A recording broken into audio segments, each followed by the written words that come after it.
Special thanks to Toys and Things in Danvers, Massachusetts, Reaper Miniatures, Off the Wall Games in Hadley, Massachusetts, Games and Friends in Springfield, Massachusetts, as well as AAA Games Arena in Wilbraham, Massachusetts. If you enjoy the show, help the podcast grow. Give us a follow on Twitter at LordsBroken, join the community Discord, and maybe consider offering a small tribute to the old ones on our Ko-Fi. All these links and more can be found in our link tree at linktr.ee/thebrokenlords. Thank you.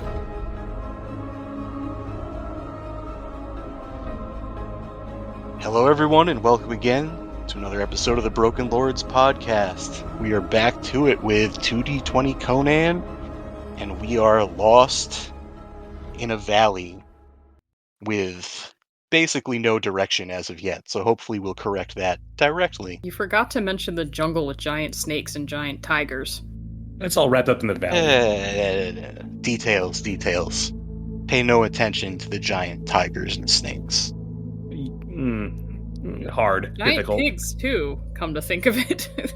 Alright, so last time you guys had made it to this little hut, and you had found a magical book, perhaps written by a wizard. Definitely written by a wizard. Sometimes the subtext is actually text. And speaking of text, someone hasn't read it yet. We had just bedded down for a long and uncomfortable night. I just read the book, it's fine. Are you gonna read it in the morning, or are you gonna read it before bed? No, I'm just gonna read it now. I just pick up the book and read it. Okay. Alright, so once again, as per everybody else, you get the same intro, explaining that you've been trapped in this valley by an evil sorcerer. And upon reading the final phrase of the intro, you are assailed by a vision. The battle against the Picts on Thunder River near Velitrium was a bloody affair. The militia, mostly your own Bosonian kinsmen, were bolstered by a troop of Aquilonian cavalry and even a few dozen Cimmerian mercenaries. Bosonian bows are mighty and terrible, and your screening force kept the Picts off you so that you and your kin could do their work. You don't remember how many of them you put down that day, but you do remember one of them had antlers, big ones. A bunch of the bastards cut and run as soon as that one went down.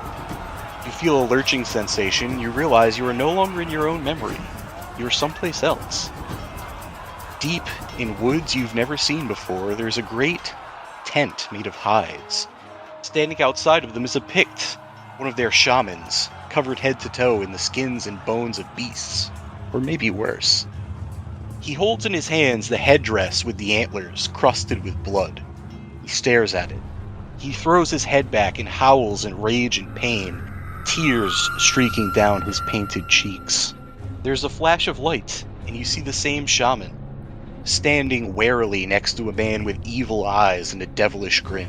The shaman hands the man an ancient-looking stone dagger, carved in runes and dripping poison that seems to spring from its hilt.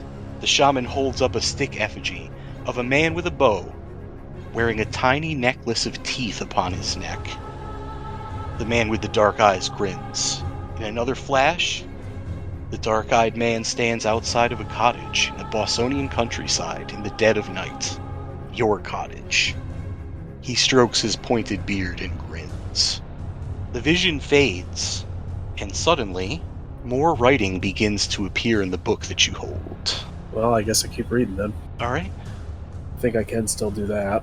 The sorcerer has left us all here to suffer and die, forgotten and lost. But I have found his secret. Most of my magic does not work here, but I've found a few meager workings that may be performed by starlight and spilled blood.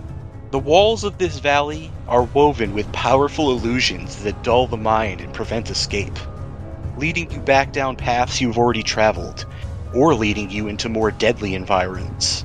Far to the north, beyond the jungle, beyond a great swamp, there is a temple built by the ancients. I believe they made this place in whole. It is his personal playground now. Somewhere within, he keeps an herb garden for his foul experiments. I have seen him in this place, where he brews a tea made from a certain lotus flower. It dulls the mind just enough to render the illusions useless. I have not seen how it is that he enters this valley, but that is how he leaves. I go tomorrow to try my escape. I will not return here. I hope that you may escape one day as well, lost ones, and that one of us can put an end to his wretched life. There is no further writing in the journal. So we're looking for a temple with an herb garden far to the north, which is conveniently the direction that this valley goes. The only direction, yes. Well, I guess it's better than nothing. Are exceptionally powerful. It's impressive yet troubling that that's the kind of, I don't have a better word, craftsmanship we're dealing with here. He is still flesh and blood, no? Yes. I hope so. Then Ricardo will take care of it. To make a choice. What if it's a choice between offing this fool and assuring our own escape from this place? What Then we do leave. we prioritize? Okay. No, Ricardo is not dying, unforgotten, forsaken valley before I get the throne. So, if it is between killing him and leaving, we leave. Right then. You keep saying that name, Madron. Ladron. Yeah. LA. Yeah. Well, still, like... She's the reason I'm here. Oh. Yeah. Yeah. So we prioritize Ladron. But we prioritize leaving first. I doubt she'd dirty her hands here. She likely doesn't even know where this place is. Likely. Maybe Well- we need to figure that out too, but we should probably turn in for the night. We have a lot of work ahead of us if we wanna leave here. Yeah. Should we take watches overnight? I know we're probably safer in the cabin, but I don't know how safe this cabin is, if there's any secret doors in and out.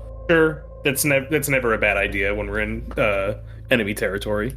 It is Especially with a giant fuck-off snake on the loose. Yep. Yes. All right. Besides, we have a long day ahead of us tomorrow. Gathering what we need and getting ready to go. I'll take first watch if you want. Sounds good. All right, so our heroes have settled in for their first uncomfortable evening in the hut, but now they have a direction, and they have the beginnings of a plan. They discuss amongst themselves how they best want to proceed, and everyone agrees that there needs to be some sort of equipment cobbled together so they are not faced with the task of fighting giant snakes or worse with their bare hands. And so they make a start on producing armor, weaponry, supplies.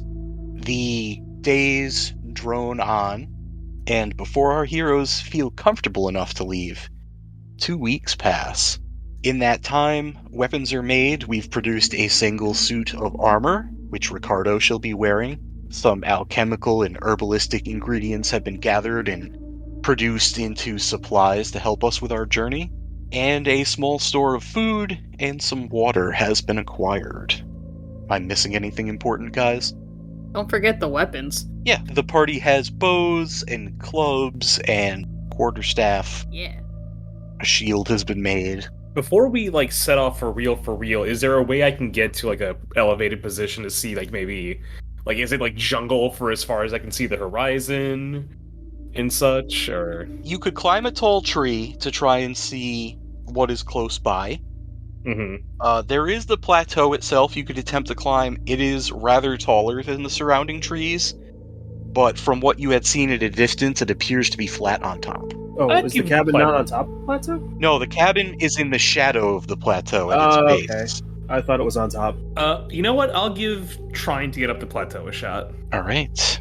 We're going to need to test dice. your might to see if you can climb. Is that just straight up brawn, or am I doing athletics? That would be an athletics check. Word. Okay. All right. Now, do I just blow the fortune point now? I mean, you might as well. We're going to get back in an hour or whatever. You know what? Yeah, we're blowing it now. Athletics. We're gonna spend the fortune point. I am not skilled in athletics, so that's just a regular success. It is just a single success, yes. I rolled the dice. I am okay. Ooh, 2 with a complication, huh? Yes, so technically 2 successes, 1 complication. All right. Unskilled in bold red. It's so good. So you are climbing, and you're a third of the way up, and your muscles are starting to strain, and you're questioning your life choices. Yes. But you push on, and you reach the halfway point, and one of your handholds gives way. This does not threaten you falling. However, the rock flies down and it bangs against the wall of the plateau as it goes. And you steady yourself, sweat beading on your brow, grateful that you didn't just fall. Mm-hmm. You look up towards your goal again, and you see a face leaning over the edge. It is a human-ish face, Uh-oh. although far too hairy. Sort of a prominent jaw Oh no. with bigger than you would expect teeth bared. And it turns and looks over its shoulder, and it begins to howl and bark and starts to swing its legs over. You see that it is clothed in a loincloth. Whoa. And hanging from a makeshift belt made out of vines is a savage-looking stone club. Oh no. And it begins rather easily scaling its way down to you, still whooping and barking and howling.